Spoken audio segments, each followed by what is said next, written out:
The sky over Dusty Creek turned the color of old gold as the sun slid behind the buttes, pouring its last light over the lonely ranch at the edge of everything, where the wind talked to fences and no one answered back except one man and his horses.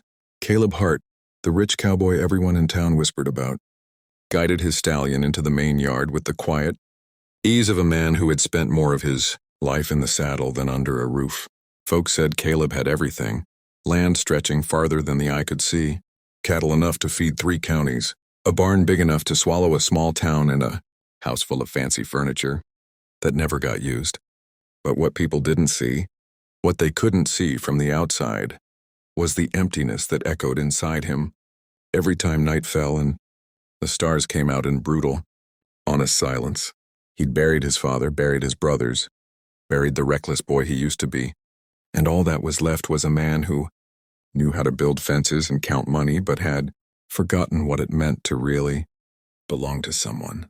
That was why when the letter arrived from the agency back east, the one that arranged matches for men too far from city, lights to meet anybody, new, and it spoke of a tall, shy girl who felt too big for her small-town life, Caleb surprised himself by saying yes. He didn't just want a wife.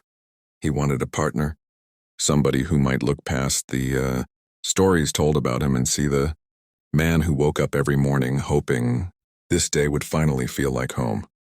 Her name was Lila Monroe, and the train that brought her rattled into Dusty Creek 3 days later, stirring dust and curiosity in equal measure. Lila had grown up with the uneasy certainty that she simply took up too much space. Too tall for the boys back home, too quiet for the girls, too thoughtful for a life measured out in church potlucks and gossip.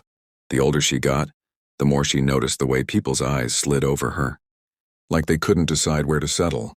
It wasn't that she was plain. Her mama reminded her often that she was beautiful, in her own way, but she always felt like the world was built for smaller people, softer people, women who didn't tower over the boys at dances or blush when a stranger looked at them a second too long. When she saw the advertisement for brides wanted out west, promising new beginnings and honest men, something inside her stirred. Maybe it was foolishness, maybe desperation, maybe hope.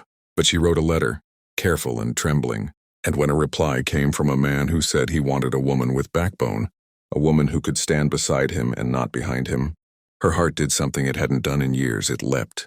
Still, as the train slowed, panic rushed up the back of her neck. She was 22, untouched, unkissed, and about to walk into the life of a stranger who had paid good money for a wife. What if he took one look at her and regretted everything? What if she disappointed him in all the ways she feared she might?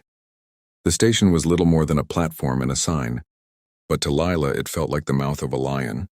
Men stood talking in small groups, hats tipped low, dust swirling around their boots. Women in calico dresses gathered packages and small children, glancing curiously at the tall figure in ivory lace who stepped timidly down from the rail car. Lila clutched her small traveling case in one hand and her bouquet in the other, her wedding dress already on because there had been no time or place to change later. Her veil framed her face and she kept her eyes low, her heart beat loud in her ears. "Lila?" a deep voice asked, rich as the earth after rain. She looked up, and the world narrowed to the man standing in front of her. Caleb Hart was broader than she'd imagined, his shoulders filling out a worn shirt, his jaw dark with stubble, eyes the color of storm clouds just before they break. He looked at her like she was something he hadn't expected, something that knocked him a step off balance. For a terrifying second, silence stretched between them. Then his mouth softened into the hint of a smile. "You're taller than I expected," he said quietly. Lila's stomach dropped. "I can go back," she blurted, throat tight. "If I'm not what you wanted." He moved a step closer, and his voice lowered so only she could hear. "You're exactly what I asked for, Lila. I said I wanted a woman who could meet me eye to eye, and I meant it." The words settled over her like a blanket she hadn't known she needed, and some of the tension slid out of her shoulders. The preacher's wife had decorated the small chapel with wildflowers and white ribbons, and the ceremony itself passed in a strange blur for Lila. She remembered the way Caleb's hand wrapped around hers, steady and warm, and the way his thumb brushed the back of her knuckles. When she hesitated over her vows, she remembered the murmur of the townfolk, some curious, some suspicious, some already weaving Stories about the rich cowboy and the giant virgin bride he'd sent for. She remembered saying "I do" with a voice that shook only a little, and the way Caleb's jaw clenched with emotion when he answered, quiet but firm "I do." Their first kiss, in front of everyone, was a quick, gentle touch of lips that made her heart bang against her ribs. Not because it was wild or overwhelming, but because it was careful, like he was asking rather than taking. By the time they climbed into the wagon and headed toward the far-off shape of the Hart Ranch, the sky had turned the deep blush of evening, and the first stars were blinking awake. Lila sat beside her new husband, clutching her bouquet, trying not to stare too openly. He smelled of leather and sun and something distinctly male that made her pulse trip. "You okay?" he asked after a while, not looking at her but at the road ahead. "I know it's a lot in one day." She swallowed, trying to find words. "Everything I owned fit in that small case," she said. "Now it feels like my whole life is bouncing in this wagon." Caleb chuckled, low and warm. "Well, if it makes you feel any better, my whole life is sitting right beside me." The words hit her with surprising force, and she had to look away so he wouldn't see the way her eyes burned. They reached the ranch just as the last light bled out of the horizon. The house was big and solid, its windows glowing. But what drew Lila's eye was the enormous barn, its doors partly open, lantern light flickering inside. Horses shifted and snorted, their shadows long and strange. Caleb helped her down from the wagon, his hands circling her waist, and even through the layers of her dress she felt the strength in his grip. When her feet touched the ground, she wobbled, suddenly very aware of how little she knew about what came next. She'd heard whispers from married women back home, hints and warnings tucked into half-finished sentences, but never anything clear enough to prepare her. She knew tonight would be her first time, knew it was expected, knew her body would no longer belong entirely to her. The thought made her stomach flip. Caleb must have sensed the way she stiffened because he stepped back, giving her space, his eyes searching her face. "We don't have to go in just yet," he said, jerking his thumb toward the house. "I need to settle the horses. You want to see the barn?" Grateful for the delay, Lila nodded. The barn smelled of hay and leather and animals, a warm, earthy scent that wrapped around her. Light from the lanterns painted everything in soft gold, and dust motes swirled lazily in the beams. "This is where I spend most of my time," Caleb said, running a hand along a stall door. "Guess that's why the town thinks I'm half wild." Lila smiled faintly. "Do you mind that they talk?" He shrugged one shoulder. "People will always talk. Gives them something to do so they don't look too hard at their own lives." He glanced at her then, something serious in his gaze. "What matters is what we say about each other, not what they say about us." The words should have steadied her, but when she turned, her skirts brushed a loose coil of rope, and her heel slipped in the hay. She stumbled with a little gasp, reaching out blindly, and in an instant Caleb was there, arms around her as they went down together onto the soft bed of straw. She landed on her back with a puff of dust, her veil askew, breath knocked from her chest. Caleb braced himself over her, one hand buried in the hay beside her head, the other at her waist. For a moment neither of them moved. The world shrank to the sound of their breathing and the heat of his body above hers. Her heart thudded wildly as she felt the firm press of his chest through the thin linen of his shirt, his open collar revealing a line of tanned skin and muscle. The barn's quiet wrapped around them, broken only by a horse shifting in its stall, and in the slanting lantern light his eyes looked almost molten. Lila's fingers acting before her mind could catch up, fisted in his shirt front, holding on to steady herself. His gaze dropped to her mouth, then flashed back to her eyes, and she saw something there that both thrilled and terrified her. "I'm sorry," she whispered, feeling suddenly exposed, not just in body, but in all the fears she carried. "I didn't mean—" "You didn't do anything wrong," he said softly, his voice husky with something unspoken. "I should have moved the rope." Still, she couldn't stop the tremor that ran through her. She knew he expected to claim his rights as a husband, knew that somewhere between the barn and the house, between now and the moment they blew out the lamp in the bedroom, a line would be crossed that could never be uncrossed. Tears pricked behind her eyes, hot with confusion, fear.